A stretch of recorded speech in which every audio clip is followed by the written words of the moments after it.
사무엘상 31장 1절부터 읽겠습니다. 블레셋 사람이 이스라엘을 치매 이스라엘 사람들이 블레셋 사람 앞에서 도망하여 길보아 산에서 엎드러져 죽으니라.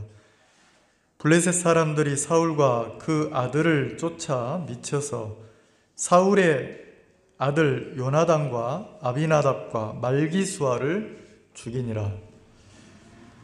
사울이 패전함에 활 쏘는 자가 따라 미치니 사울이 그 활 쏘는 자를 인하여 중상한지라.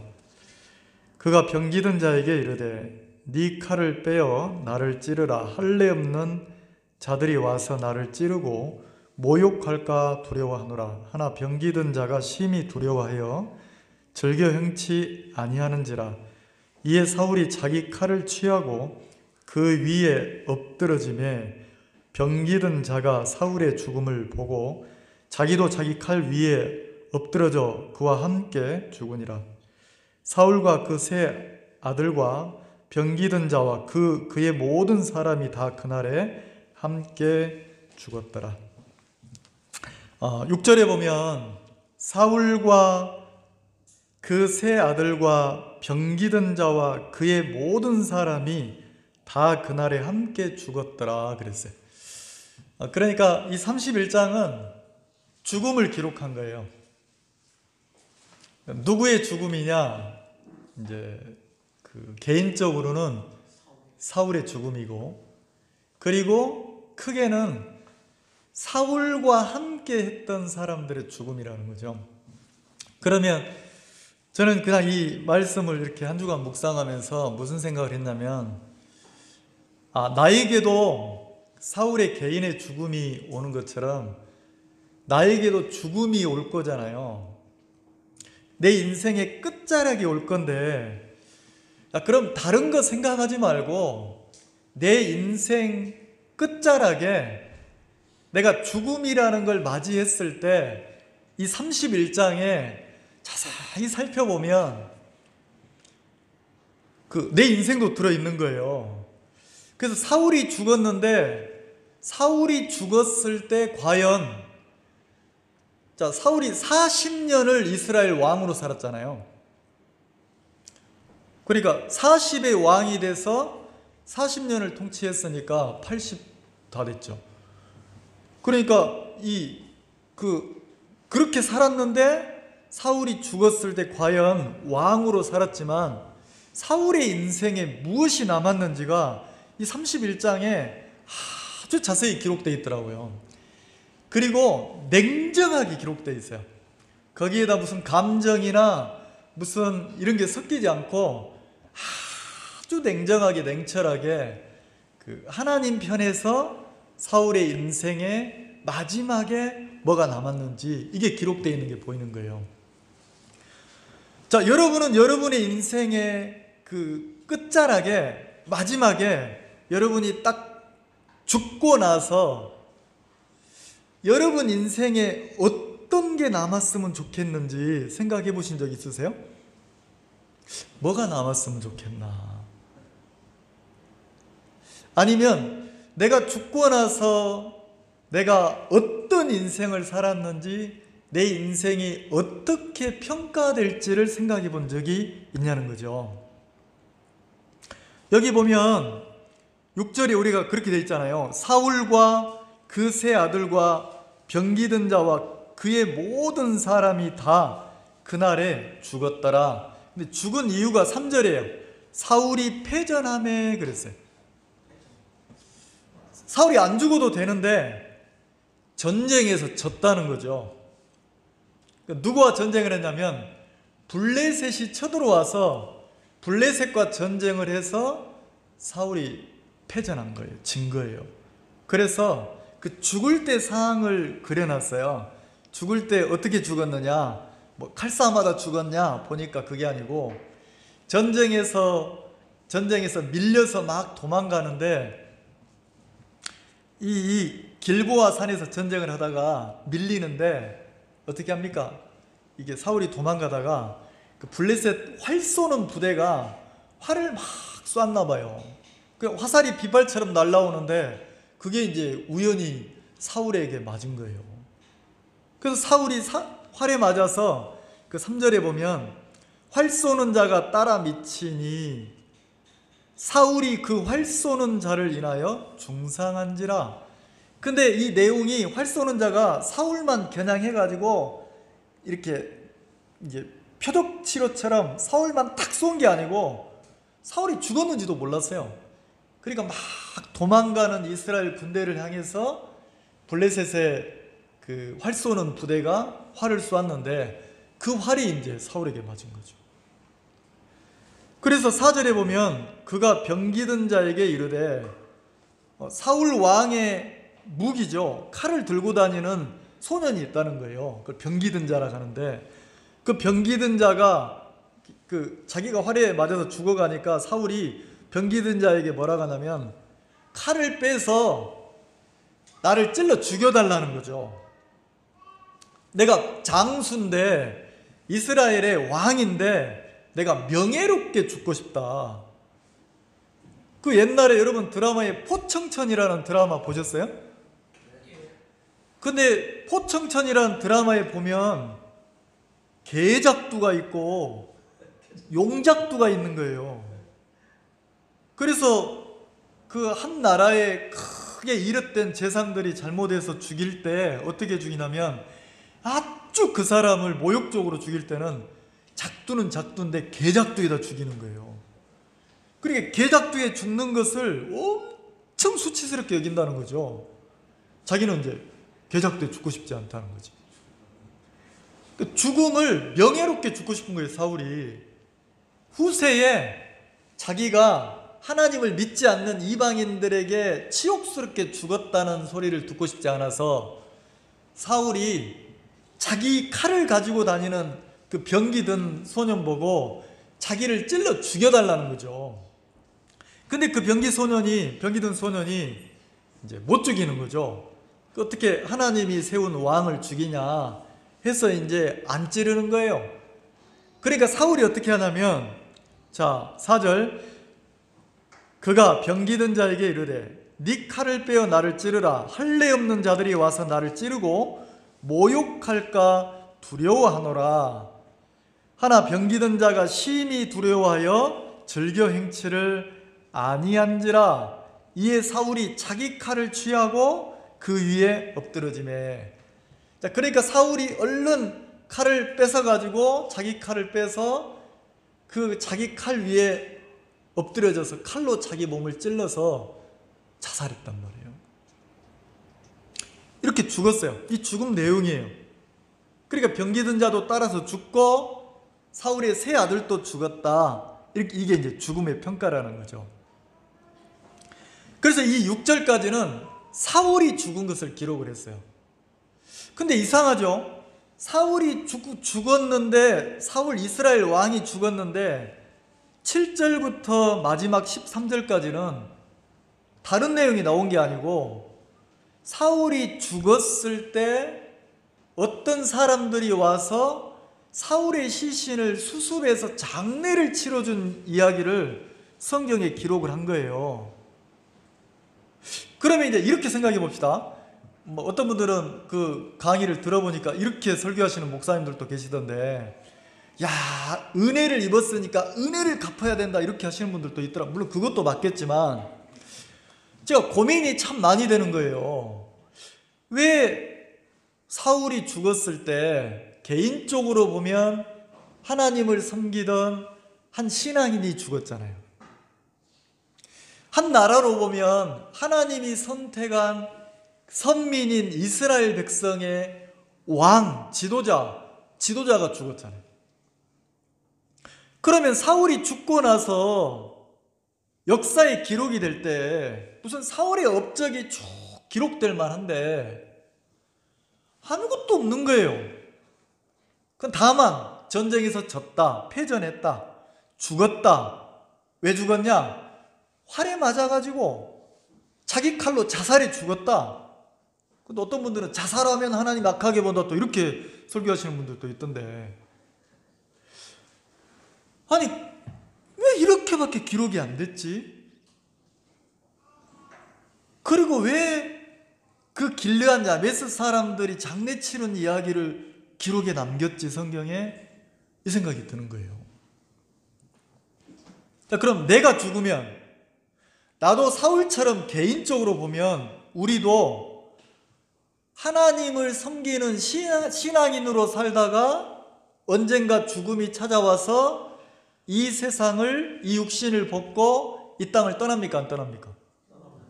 떠나죠? 근데 죽었는데 만약에 교회에서 이 교회에 속했으니까 교회에서 내가 죽었는데 나를, 내 인생을 기록하면 정택균이 죽었다. 왜 죽었냐? 암 걸려 죽었다. 아니 교통사고 나 죽었다. 자연사 했다. 자, 그렇게 기록을 한다면 내 인생에 무슨 가치가 있습니까? 아무것도 없잖아요. 그렇게 죽었다 그러면. 오히려 신앙 않는 사람들은 더 막 무슨 인생에 가치 업적을 남기고 죽을 건데. 근데 만약에 내가 개인적으로 죽었는데, 내가 죽고 나서 야, 저 사람은 참 이렇게 소신 있게 하나님 앞에, 누가 알아주지 않았지만 하나님 앞에서 신앙인의 외로운 길을 한 발 한 발 걸으면서 주님과 동행했던 참 귀한 신앙인이었다. 한 자락이라도 그게 남으면 내 인생이 그리스도인으로서 세상 사람과 다른 인생을 살았으니까 훨씬 더 가치가 있겠어요, 없겠어요? 있겠죠? 근데 만약에 죽었는데 다른 건 안 남고, 야, 저 사람 뒤를 보니까 진짜 막 한 기업을 차릴 정도로 부정축제했더라 이러면 뭐라고 하겠어요? 아, 저 사람 정 목사 뻥쟁이였네. 앞에서는 믿음 얘기했지만 뒤에서는 세상에 소망을 두고 살았네, 이럴 거 아니에요. 그럼 사울왕에 대해서도 아무것도 없는 거예요. 이 31장만 읽어보면 아무것도 남는 게 없는 거예요. 기록이 패전했다, 죽었다, 자살했다, 이 끝이라는 거죠. 근데 모르겠어요. 7절부터 13절까지 물론 역사적인 기록이지만 하나님이 의도적으로 하나 사울의 인생에서 의도적으로 딱 한 사건을 상기시켜주는 일들을 딱 한 거예요. 왜냐하면 길르앗 야베스 사람들이 사울이 죽고 나서 어떻게 했습니까? 사울의 시신을 수습해서 화장해서 장례를 치러준 얘기가 나오는 거예요. 그러면 사울과 길르앗 야베스 사람과의 관계가 있겠어요, 없겠어요? 있다는 거죠. 우리가 사무엘상 공부할 때 사무엘상 길르앗 야베스 사람들이 몇 장이 나옵니까? 13장이 나옵니까? 나오잖아요. 길르앗 야베스 사람들이 나오는데 길르앗 야베스 사람들이 어떻게 했습니까? 11장에 나오네요. 11장에 보면 암몬 나라의 왕, 암몬 사람들이, 암몬의 왕 나하스라는 왕이 이스라엘 땅을 쳐들어와서 어디를 쳐들어왔냐면 길르앗 야베스 사람들이 사는 지역을 쳐들어왔는 거예요. 그래서 어떻게 했습니까? 길르앗 야베스 사람들 보고 이 암몬 왕이 협박을 하는 거예요. 너희들 내가 다 죽일 거야. 너희들 내 종이 돼야 돼. 이제부터는 내가 너희의 주인이야. 나를 섬겨야 돼. 너희들 내 종으로 부릴 거야. 네 처자식들 다 내 종으로 나를 섬겨야 돼. 그러면서 어떻게 말을 합니까? 죽인다 하니까 길르앗 야베스 사람들이 아이고 우리 그냥 화친하면 안 됩니까? 우리가 그냥 조공 바치고 할게요. 화친하면 안 됩니까? 근데 이 나하스라는 왕이 특이해요. 조공 바치고 화친하자고 하는데 조건이, 그래? 너희들이 우리 종으로 살겠다고? 그럼 조건이 있어. 너희들 오른쪽 눈을 다 빼야 된다는 거예요. 조건이. 오른쪽 눈을 다 빼야 된다는 거죠. 이게 무슨 조건입니까? 그래서 길르앗 야베스 사람들이 진짜 막 기가 막혀서, 그리고 이 나하스라는 왕이 뭐라고 합니까? 너희들 자신 있으면 우리한테 와서 한번 전쟁해보자. 전쟁 한번 해보자. 그러면서 덤비라는 거죠. 오른쪽 눈 다 뺀다고 협박하면서. 그래서 이 나하스 사람들이, 길르앗 야베스 사람들이 어떻게 합니까? 우리한테 일주일만 시간을 달라고 그래요. 일주일만 시간 주면 내가 방법을 찾아보고 당신들과 싸울 수 있는지 없는지 우리가 한번 살펴보고 그때 얘기를 하겠대요. 그래서 일주일 뒤에 전쟁을 하든 아니면 당신들이 우리 오른쪽 눈을 빼든 결정을 하라는 거지. 그러니까 이 암몬 왕 나하스가 그것도 또 허락을 해주네. 그러니까 얼마나 자신이 있습니까? 일주일 여유를 줘도 저놈들은 아무런 방법도 없어. 그래서 길르앗 야베스 사람들이 누구를 찾아왔습니까? 이스라엘 나라에 누구를 찾아왔어요? 베냐민 지파를 찾아왔다니까. 사울을 찾아온 게 아니고 베냐민 지파를 찾아왔어요. 베냐민 지파를 찾아와서 자세히 이야기를 한 거예요. 그러니까 베냐민 지파 사람들이 진짜 막 분해하면서 이런 나쁜 놈들, 저 죽일 놈들, 세상에 그런 잔인무도한 놈들, 이 암몬 사람들 나쁜 놈이네 막 화를 내고 있는데, 그때 마침 누가 왔습니까? 사울이 밭에서 밭 깔고 소 끌고 오다가, 아니 자기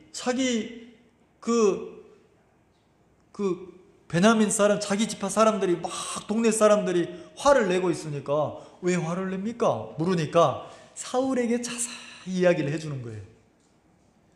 그러니까 그때 어떻게 했어요? 사울이, 자 한번 찾아볼까요? 사무엘상 11장 1절부터 5절까지가 그 내용이고, 자, 그 이야기를 듣는 내용이 6절이에요. 자, 11장 6절 같이 한번 읽어보겠습니다. 시작. 사울이 이 말을 들을 때 하나님의 신에 크게 감동되매 그 노가 크게 일어났어. 그 다음에 2절에 보면 한 결이 소를 취하여 그랬어요. 한 결이니까 소를 몇 마리를 잡았습니까? 결이라는 것은 소 2마리를 멍에를 매가지고 갈 때 결이라고 그래요. 그리고 소 2마리를 잡아서 어떻게 했어요? 각을 떠서 사람들에게, 이스라엘의 모든 12지파 모든 지경으로 이스라엘 사람들에게 보냈어요. 그리고 어떻게 했습니까? 사울과 사무엘과 함께 전쟁하러 나가자. 만약에 나와 사무엘 이름으로 명령하는데 너희 이 소식을 들은 사람들이 이 암몬 사람 나하스와 전쟁하러 갈 건데 너희들이 나오지 않으면 너희들 이스라엘에서 다 죽이겠다. 그러면 사울이, 이 포인트는 뭐냐면 사울이 누구에게 감동됐다고 합니까? 자, 6절, 사울이 이 말을 들을 때에 하나님의 신에게 어떻게 해요? 크게 감동됐대요. 그래서 이스라엘 각 지역의 지파에 전쟁할 수 있는 남자들이 몇 명이 모였습니까? 33만 명이 모였어요. 이때는 이스라엘이 나라가, 왕이 없던 시절인데, 그 전에 사무엘상 8장에서 이스라엘 백성들이 뭘 요구합니까? 사무엘이 많이 늙고 사무엘의 아들들이 사무엘처럼 신실하게 제사장 역할을 하지 않고 타락한 모습을 보고 이스라엘 백성들이 사무엘을 찾아와서 뭐라고 그래요? 당신은 늙었고 당신 아들들의 행위는 당신 같지 않은데 우리를 이끌어줄 다른 나라처럼 왕을 세워주세요. 이렇게 말한 게 8장이에요. 자, 근데 어떻게 합니까? 사무엘이, 야, 왕을 세우면 우리는 하나님의 인도를 받은 민족인데 왕을 세우면 하나님이 너희 기도를 듣지 않고 너희들을 돕지 않을 거야. 그리고 왕이 세워지면 너희들은 그 왕의 종이 돼야 돼. 너희 아들들, 너희 딸들, 너희 재산 왕에게 다 바쳐야 돼. 그래도 왕이 필요하냐? 필요합니다. 왕을 요구해요. 그리고 9장에 넘어가면 사울이 어떻게 합니까? 사울이 나귀 새끼를 잃어버려 가지고 나귀를 찾으러 가는데, 가다가 누구를 이제 거기서 주제는 누구는 사무엘을 만나죠. 사무엘을 만났는데 사무엘이 뭐라고 합니까? 이스라엘이 사모하는 사람이 너다. 그러니까 사울이 깜짝 놀라잖아요. 나는 작은 지역의 작은 지파의 진짜 미약한 작은 사람인데 누가 나를 사모합니까? 아니야. 이스라엘이 사모하는 사람이 너다. 네가 왕 될 사람이다. 그러면서 9장에서는 사무엘이 사울을 어떻게 합니까? 막 새벽까지 계속 상담을 해서 교제를 해줘요. 9장을 읽어보면 왕이 되었을 때 어떻게 왕이 하나님 앞에 자세를 취해야 되는지, 어떻게 나라를 이끌어 가야 되는지 아주 자세히 설명을 해준단 말이에요. 뭐 개인 교제죠. 근데 10장에 들어가면 10장에서는 드디어 사울이 어떻게 합니까? 아니, 사무엘이 사울에게 기름을 부어서 왕으로 딱 인정을 해요. 그리고 사울이 그 블레셋 인근 지역에 그 하나님의 산에 그 사울과 사무엘과 함께 했던 선지자들이 하나님의 신에 감동해서 막 예언할 때 사울도 어떻게 합니까? 거기 가서 함께 예언을 해요. 그러니까 이스라엘 사람들이 사울도 선지자 중에 있느냐? 이런 얘기가 나올 정도로 사울이 처음으로 하나님의 신에 감동해서 하나님이 기뻐하는 소리를 냈단 말이에요. 그게 10장이에요. 그리고 11장에 오니까 어떤 일이 벌어졌습니까? 암몬이 쳐들어왔고, 암몬 사람이 쳐들어와서 길르앗 야베스 사람들에게 항복하라고 하고 우리의 종이 되라고 하고 오른쪽 눈을 뺀다 하죠. 그래, 그때 11장에서 누가 이 소식을 듣고 사울이 누구에게 크게 감동됐습니까? 하나님의 신에게 크게 감동해서 소를 잡아서 칼로 각을 떠가지고 이스라엘 온 지경에 보내서 전쟁하러 나갈 건데, 이거는 사울, 나와 사무엘의 명령이다 그러면서 군대를 모집했는 거예요. 33만 명이 모집돼서 하루 종일 전쟁을 해서 암몬 사람을 쳤어요. 전쟁에서 승리했어요. 자, 그러면 길르앗 야베스 사람들은 이때 사울에게 은혜를 입었어요, 안 입었어요? 은혜를 입었죠. 그리고 31장에 와보면 누가 죽었어요? 사울이 죽었죠. 사울이 죽고 나니까, 자 보세요, 이스라엘에 이제 사울이 죽었어요. 이 40년 동안 통치하면서 이스라엘을 잘 다스리기도 했는데, 사울이 악신에게 들려서 어떻게 했습니까? 계속 미친 사람처럼 오랜 세월을 보냈단 말이에요. 집착하면서. 그리고 누구를 세웠습니까? 나라를 이끌면서 전부 누구를 세워서 나라를 이끌었어요? 베냐민 지파 사람들, 자기 혈육들을 세워서, 가까운 사람들을 세워서 나라를 이끌었어요. 그래서 많은 사람들이 사울에게 상처를 받고 막 제사장을 막 죽이고, 제사장 동네를 불지르고 막 가족들을 다 죽이고 막 이러니까 사울에게 상처를 받은 사람들이 많고, 그 사울을 떠나서 다윗에게 온 사람들도 많았단 말이에요. 이제는 사울을 떠나고 싶은데 못 떠나는 사람들만 남아있는 게 많아요. 왜? 누가 볼모로 잡혀 있습니까? 자기 가족들, 자기 자식들 전부 다 요직에 있으면서 사울이 다스리는 이스라엘 나라에 거기 딱 잡혀 있으니까 마음은 괴로운데 다윗에게 못 온 사람이 많단 말이에요. 근데 31장에 전쟁을 해서 누가 죽었습니까?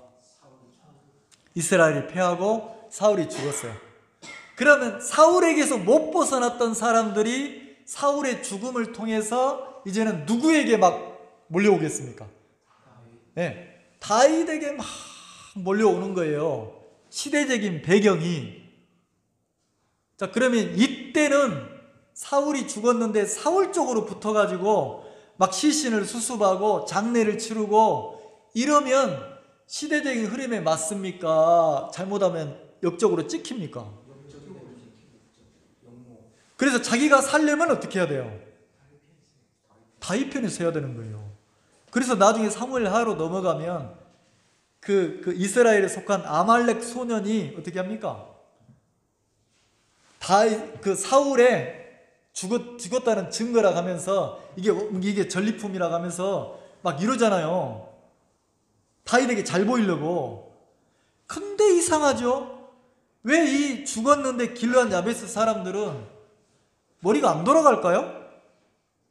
어느 편에 서야 자기한테, 자기 가족들한테 유리한지, 대세가 뭔지를 파악 못할까요?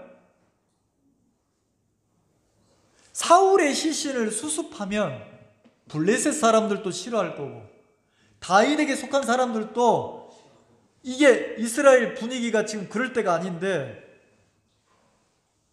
사울의 시신과 그 아들들의 시신을 수습해서 밤새도록 블레셋 사람들이 점령하고 있는 지역인데 밤새도록 모르게 가가지고 시신을 갖다가 이렇게 장례를 치러줬단 말이에요.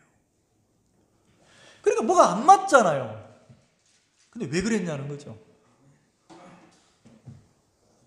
그러면 물론 은혜를 입어서 그런 것도 있지만, 여러분, 은혜 입는다고 해서 사람들이 신념이나 소신을 갖고 삽니까? 내 마음에 가장 크게 나 있는 길이 뭐예요? 누구를 위해서 내 마음이 잘 움직이던가요? 소신을 지키고 신념을 지키고 인생에 막 하나님 앞에 반듯한 그 칭찬들을 인생으로 내 마음이 잘 가던가요? 내가 나를 위한 쪽으로, 대세를 따르는 쪽으로 잘 가는 거예요. 그래서 목회를 해보면 안타까울 때도 많은 게 뭐냐면, 나도 내 인생을 살면서 나보다 더 막 어떻게 보면 권세가 있고 힘이 있는 사람들이 있으면 내 마음이 그쪽으로 막 기울어집니까? 안 기울어집니까? 누구를 위해서요? 나는 내 인생 잘 보이려고, 잘 되려고. 그런 게 너무 많다는 거죠. 근데 이 길르앗 야베스 사람들은 어떻게 보면 참 미련한 거예요. 그래 7절부터 13절까지는 길르앗 야베스 사람들이 사울이 죽었다는 소식을 듣고, 자 보세요. 7절, 골짜기 저편에 있는 이스라엘 사람과 요단 건너편에 있는 자들이 이스라엘 사람들의 도망한 것과 사울과 그 아들의 죽었음을 보고 성읍됨을 버리고 도망하며. 자, 멀리 있는 사람들도 이 소식을 듣고 어떻게 해요? 자기 살려고 도망가기 바쁘잖아요. 블레셋 사람들이 이르러 거기 거하니라. 근데 블레셋 사람들이 들어와서 다 점령하고 사는 거예요. 8절, 그 이튿날 블레셋 사람들이 죽은 자를 벗기러 왔다가 사울과 그 세 아들이 길보아 산에서 죽은 것을 보고 사울의 머리를 베고, 이제 다 도망간 걸 보고 며칠 지나서 블레셋 사람들이 이스라엘 땅에 딱 돌아보니까 세상에 이거 누구야? 이스라엘 왕의 시신이 있는 거예요. 그러니까 어떻게 합니까? 발견한 사람이 갑옷을 벗기고 사울의 목을 탁 뱄어요. 왜요? 사울의 머리를 들고 블레셋 왕에게 가면 그게 뭐가 됩니까? 신분에 자기 이제 진짜 인생 역전인 거잖아요. 그래서 머리를 뱉단 말이에요. 그리고 갑옷을 취했어요. 그러니까 블레셋 왕이 블레셋 나라에서 어떻게 했습니까? 사울의 자 보세요. 갑옷을 어디에? 블레셋 사람 신당에다가 이렇게 넣어놨다는 거죠. 그리고 블레셋 사방에 사울의 머리를 들고 다니면서 뭐라고 합니까? 승리했다고, 이스라엘 왕이 죽었다고 이렇게 승전보를 정한 거죠. 그리고 10절에 그 갑옷은 자기들 섬기는 앗사롯 집에 두고, 자, 사울의 시체와 사울의 아들들의 시체를 어디에 못 박았다고 합니까? 근데 그 시체가 특징이 머리가 있어요, 없어요? 그러니까 완전히 치욕적인 죽음인 거죠. 패전한 자들의 죽음. 이렇게 못 박았어요. 근데 11절 길르한 야베스 거민들이, 이스라엘 사람들 다 도망가는데 길르한 야베스 거민들이 블레셋 사람들의 사울에게 행한 일을 듣고 12절 모든 장사가 일어나 밤새도록 가서, 여기 보면 밤새도록 갔다겠죠. 낮에 갔어요? 밤에 갔어요? 왜? 블레셋 군대가 다 이스라엘 땅을 점령하고 있으니까 그 군인들을 피해서 죽을까봐 몰래 갔단 말이에요. 사울과 그 아들들의 시체를 그랬으니까, 목이 없는 사울과 아들들의 시체를 성벽에서 취하여 가지고 그 길르한 야베스 자기 동네로 가지고 와서 어떻게 했습니까? 화장을 했단 말이에요. 화장. 장례 치러줬어요. 그러면 이스라엘 나라에서 화장을 치르는 거는, 이스라엘은 매장이지 화장을 안 한단 말이에요. 부활 때문에. 언제 화장을 합니까? 이렇게 목이 잘리거나 시신이 비참하게 훼손됐을 때 화장을 하는 거예요. 그리고 13절 그 뼈를 가져다가 에셀나무 아래, 자기 동네 에셀나무 아래 장사를 치러주고 장례를 치러주고 7일 동안 금식을 했다니까. 이게 31장의 내용이에요. 그럼 왜 이랬냐는 거지.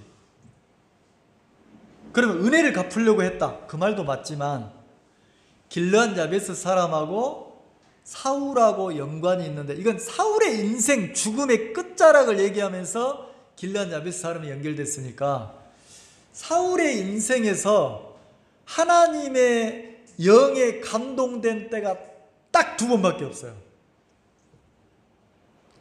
하나님의 신의 감동에서 사울이 하나님에게 이끌려서 무슨 삶을 살았다는 게 2번밖에 없어요.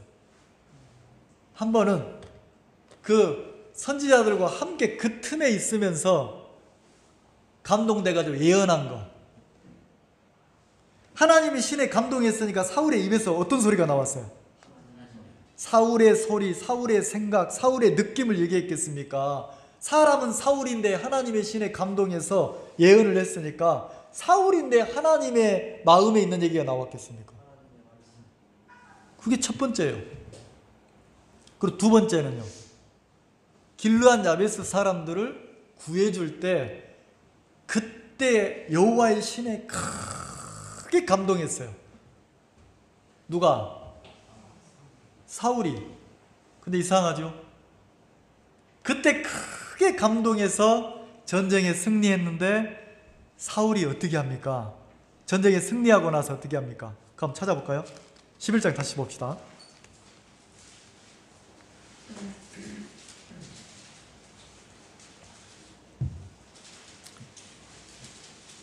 자, 11장 12절.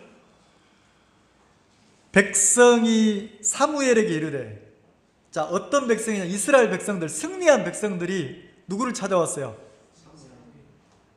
암몬 사람과 전쟁에서 승리하고 나서 사무엘을 찾아왔는 거예요. 그리고 뭐라게요? 사울이 어찌 우리를 다스리겠느냐 한 자들이 누구냐는 거지. 그들을 끌어내소서. 우리가 뭐 하겠다고요? 죽이겠다는 거예요. 왜? 사울을 기름 부었을 때 좋아하는 사람도 있지만 반대하는 사람도 있었단 말이에요. 근데 요 기회를 타가지고 전쟁에 딱 승리하니까 누가 딱 나섭니까? 사울의 측근들이. 이 말 이해가세요? 사울의 측근들이 딱 나서가지고 누구를 죽이겠다는 거예요? 반대편에 있는 사람을 뭐 하겠다고요? 죽이겠다고. 그 사람들을 끌어내라는 거지. 그때 자, 사울이 뭐라고 합니까? 13절. 그때 사울의 마음을 봅시다. 시작. 사울이 가로되 이날에는 사람을 죽이지 못하리니 여호와께서 오늘날 이스라엘 중에 구원을 베푸셨습니다. 자, 이날에는 사울의 측근들은 이날에는 사울을 반대하는 사람을 죽이는 좋은 때다 그러는데, 여호와의 신에 크게 감동해서 쓰임받은 사울은 자, 지금 누구에게 이끌리고 있어요? 하나님께 이끌리고 있는 사울은 뭐라고 합니까? 생명을 죽여야 될 날이 아니고, 누가 전쟁에서 우리를 승리하겠다? 하나님이. 그러니까 전쟁은 누구에게 달렸다? 하나님께 달렸다. 누가 우리를 지키셨다? 하나님이 우리를 지키셨다. 누가 우리를 승리하게 하셨다? 하나님이. 마치 시글락과 전쟁하고 나서, 시글락에서 아말렉과 전쟁하고 나서 다윗이 뭐라 하겠습니까? 비류들이 그 강을 건너지 않은 이백인들을 차자식만 주고 쫓아내자 가니까 다윗이 뭐라고 합니까? 누가 승리하게 했다고 합니까? 하나님이. 누가 우리를 지켰다고 합니까? 하나님이. 누가 이 전쟁의 전리품들을 얻게 했다고 합니까? 하나님이. 다윗이 누구에게, 껍데기는 다윗인데 누구에게 감동돼서 누구에게 이끌리고 있습니까? 누구의 소리가 나와요? 하나님의 마음의 소리가. 근데 사울의 40년 인생 동안 이 11장에 암몬과 전쟁했을 때 딱 한 번 그 소리가 나온다니까. 딱 한 번. 하나님의 마음에 감동돼서 사울이, 껍데기는 사울인데 누구 얘기가 나오냐면 하나님의 마음의 얘기가 나오는 거예요. 누가 전쟁에서 오늘날 승리하겠습니까? 하나님이. 그래서 이날에는 생명을 죽이면 되는 게 아니고 생명을 뭐 해야 된다고요? 지키고 살리고 누구한테 영광을 돌려야 된다고 합니까? 하나님 앞에. 그리고 나서 31장까지 사울이 죽을 때까지 사울의 입에서 하나님의 신에 감동돼서, 껍데기는 사울인데 하나님의 마음의 소리가 나온 게 있는가 찾아보면 없다니까요. 없어요. 목사님 왜 이렇게 열을 내시나 그런지 모르겠는데 없다니까. 이게 오늘 주제라니까. 없다니까. 그럼 뭐만 남아요? 40년 동안, 이거는요 사울이 왕 됐을 때, 왕으로 등극하기 전에 있었던 일이에요. 이 일 이후에 왕으로 세워졌으니까. 그럼 40년 동안 왕으로 살았는데, 사울이 왕은 왕인데 하나님의 영에 감동돼서 삶을 하나님의 마음에 이끌려서 하나님의 마음으로 인생을 살아본 적이 없다니까. 한 번도 없다니까. 사울이 죽었을 때 하나님이 어떤 것만 딱 기록에 넣습니까? 그때 감동해서 길르앗 야베스 사람들을 살렸을 때 사울. 이것만 인생에 딱 남겨놓는 거예요. 자, 그러면 사울의 죽음이 내 죽음이라고 하면, 내 인생이라고 하면, 내가 죽었을 때 뭐만 남겠습니까? 내가 하나님의 영에 감동돼서, 껍데기는 정태균인데 하나님에게 이끌려서 내 입에서 하나님의 마음의 소리가 나오고 하나님의 생각이 나오고 하나님의 약속이 나왔던 그거밖에 안 남는다고요. 자, 내가 인생 죽음 앞에서 무엇을 아무것도 안 남는다니까. 제가 죽음 앞에 서본 적이 있어요. 근데 의도는 아닌데 교통사고가 나서 의식을 잃고 죽음 앞에 딱 섰는데 그 짧은 찰나에 내게 남는 건 딱 하나밖에 안 남더라고요. 내가 믿음이 좋은 사람도 아닌데, 신앙이 내가 좋은 사람도 아닌데, 죽음 앞에 딱 섰을 때 내 영혼과 딱 하나님 한 분밖에 없더라고요. 그리고 내 속에서 내 영혼이 하나님 앞에 하나님 이러고 있는 거예요. 세상의 것들은요 아무것도 기억이 안 남고 하나님, 나를 구원하시는 하나님밖에 안 남는 거예요. 제가 복음 전도자로 살잖아요. 많은 사람들이 죽음 앞에 있을 때 연락이 와 상담을, 복음을 전해달라고 그래요. 그분들을 만나서 이제 막 건강하죠? 나중에 그 한 줌의 제로 나올 때까지 상담을 해요. 죽음 앞에 딱 섰을 때 그분들이 구원받고 거듭나서 하나님을 만나잖아요. 한결같이 하시는 말씀이 인생 너무 험하고 무상하다는 거지. 아무것도 의미가 없다는 거죠. 그 딱 하나, 나를 구원하신 하나님 한 분, 그리고 하늘에 소망 두는 거 말고는 없는 거예요.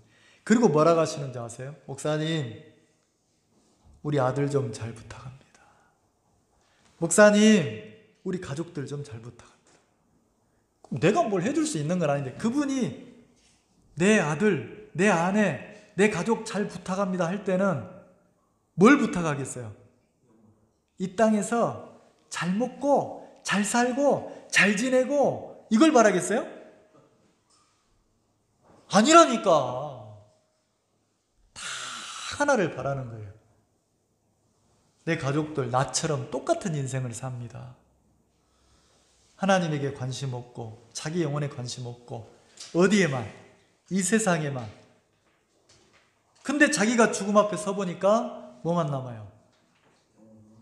하나님과의 관계 외에는 아무것도 없는 거예요. 근데 장례를 치르는데 사람들이 그걸 압니까? 오로지 그냥 세상 규례를 따라 장례를 치르고 말잖아요. 그럼 뭐만 남냐면 이거 외에는 아무것도 없는 거예요. 그러면 내가 내 인생을 돌아보면 잘했지, 못했니, 잘났니, 못났니 이거 말고 그 밭에서 밭 갈고 오는, 소 끌고 오는, 쟁기지고 오는 사울, 그때 여호와의 신에 한번 탁 감동해서 어떻게 했습니까? 사울이 자기가 아니야. 갑자기 소를 잡아서 각을 떠서 이스라엘 각 지파에 보내가지고 뭐라고 합니까? 하나님의 선택받은 하나님의 민족을, 하나님의 백성을 대적하는 저들을 쳐 죽이자. 하나님의 뜻이다. 나와 함께하자. 그리고 전쟁을 해서 승리했다니까. 여호와의 신에 크게 감동해가지고 승리하고 나서도 사울이 그 다음에 아말렉과 전쟁할 때 누구를 세웁니까? 내가 승리했다. 누가 승리를 했냐? 내가. 그래서 기념비를 세웠어요, 안 세웠어요? 이게 원래 사울이에요. 근데 여호와의 신에 크게 감동한 사울은 암몬 사람과 전쟁하고 나서는 자기가 나오지 않았다니까. 하나님이 승리케 하셨다. 하나님이 우리 백성을 지켰다. 아니, 좀 생각이 달라도, 뜻이 달라도 하나님의 백성들을 지키는 것이 하나님의 뜻이다. 이렇게 했다니까요. 근데 죽고 나서 뭐만 남아요? 사울에게 다 그 하나밖에 안 남는 거예요. 자, 조금만 참고로 살펴봅시다. 역대상 10장을 한번 봅시다. 이 똑같은 내용인데 이 사건을 가지고 하나님 편에서 역대 기록을 했어요. 역대상 10장 626쪽입니다. 제 성경은.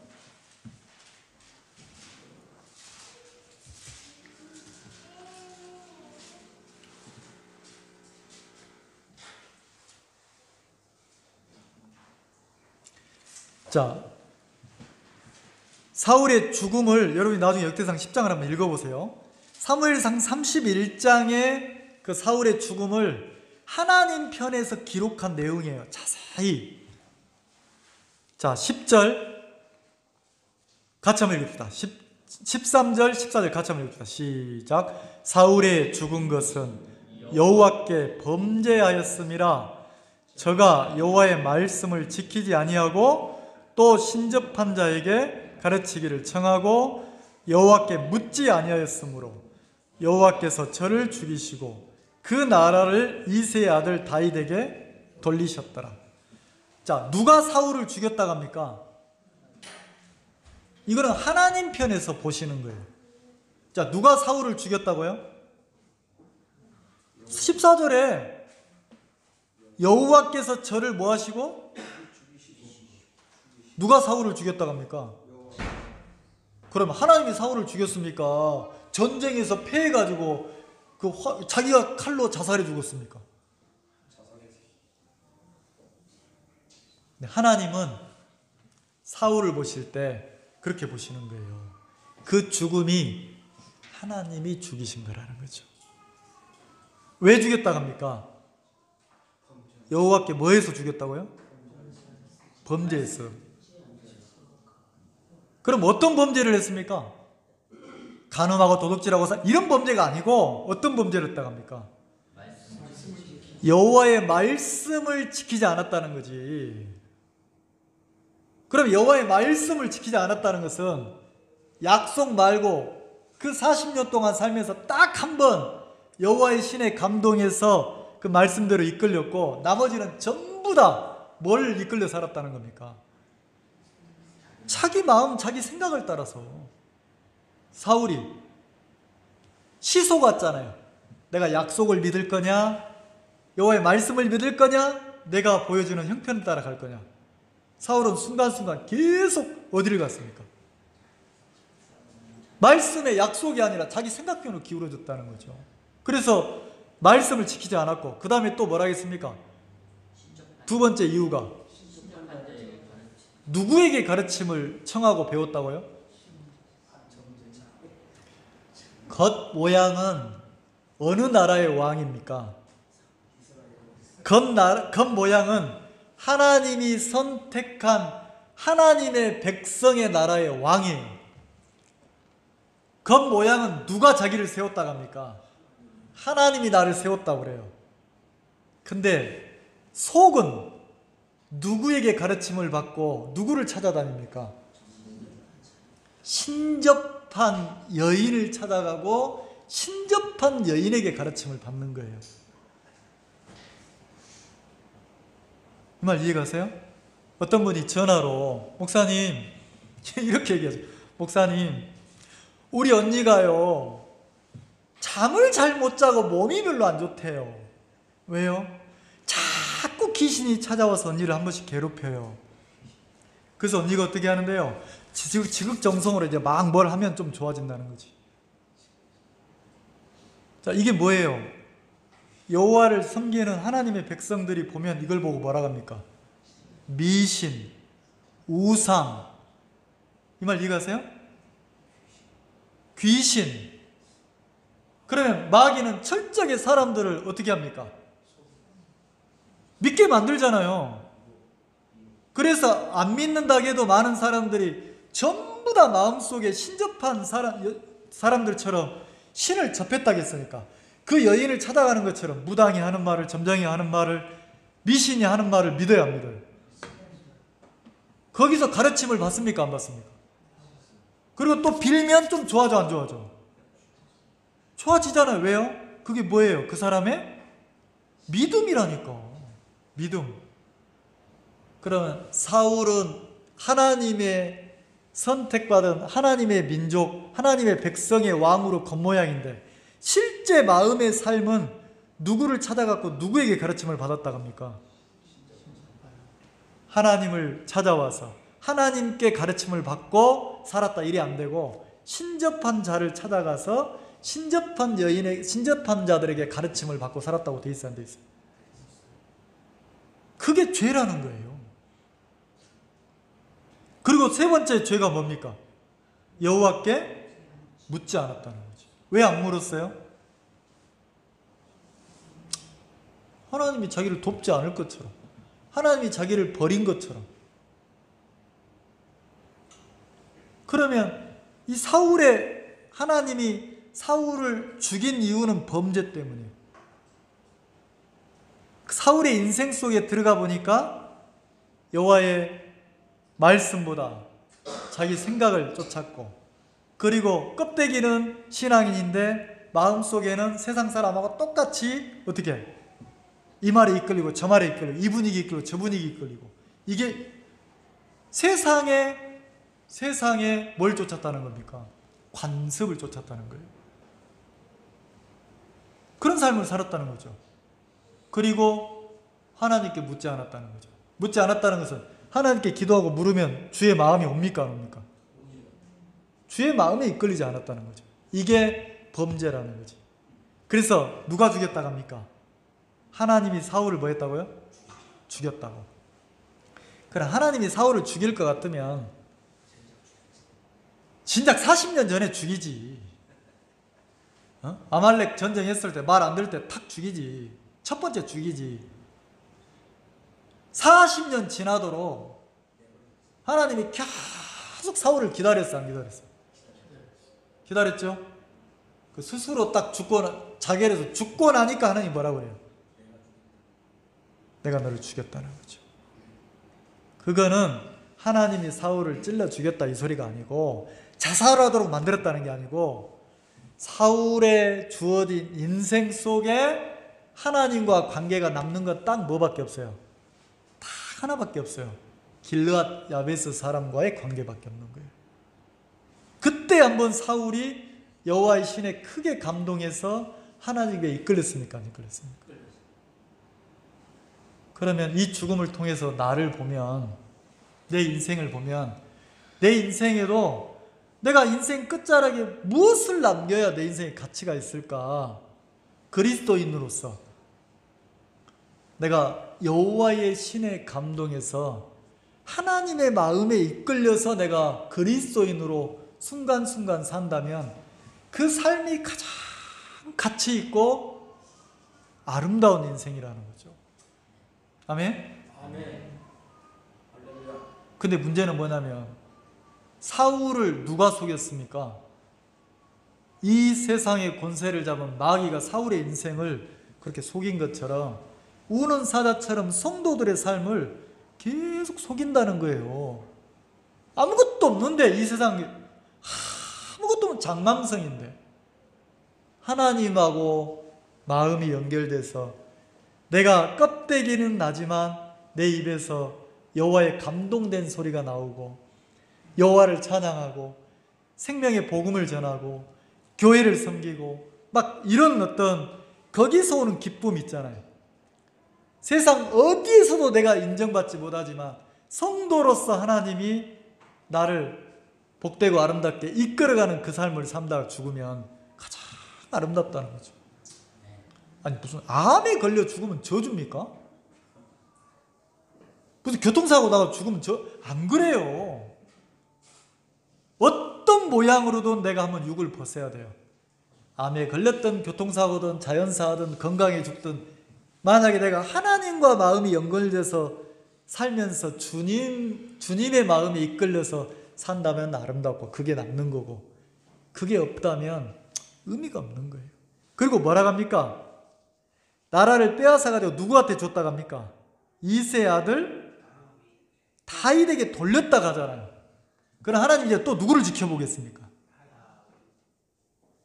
사울의 인생은 끝났고 이제 하나님 여호와의 시선은 이제 누구한테 이제 돌아갑니까? 다윗. 그럼 다윗이 이제 이 사람도 여호와의 약속이나 하나님의 그 영에 이끌려서 사는지 안 사는지를 하나님이 다윗의 인생을 지켜보고 살피고 돕고 계속 긍휼을 이렇게 하시겠어요, 안 하시겠어요?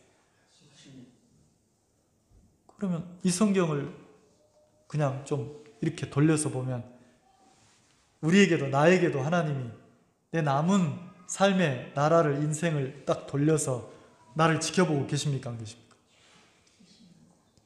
어디 보자 저 처자매가 그 여호와의 하나님께 묻고 약속에 이끌리고 하나님을 찾고 하나님께 배우고 그 신실한 신앙인으로 인생을 사는지 안 사는지 남은 인생 내가 다 지켜봐야지. 그러면 언젠가는 끝이 와야 안 나와요. 오잖아요. 근데 이제 저 처자매님이 딱 돌아가셨는데 장례 치르고 털어보니까 딱 사울처럼 하나 나와. 길르앗 야베스처럼 딱 하나, 암 걸렸을 때 하나 딱 붙잡으면 하나 나와. 그러면 기록할 때 꼭 31장처럼 기록해야 되는 거예요.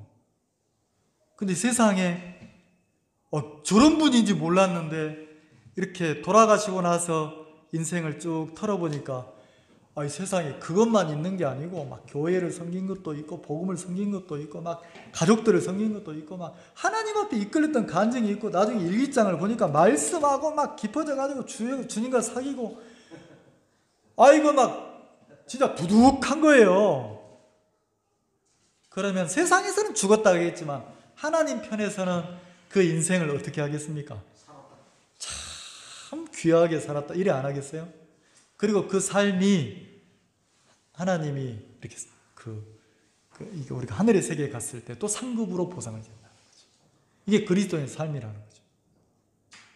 그래서 나중에 보니까 쭉정이밖에 없는 인생을 남기는 사람이 있고 어떤 사람은 그리스도인으로서 이 세상에서 인정하는 말하는 게 아니에요.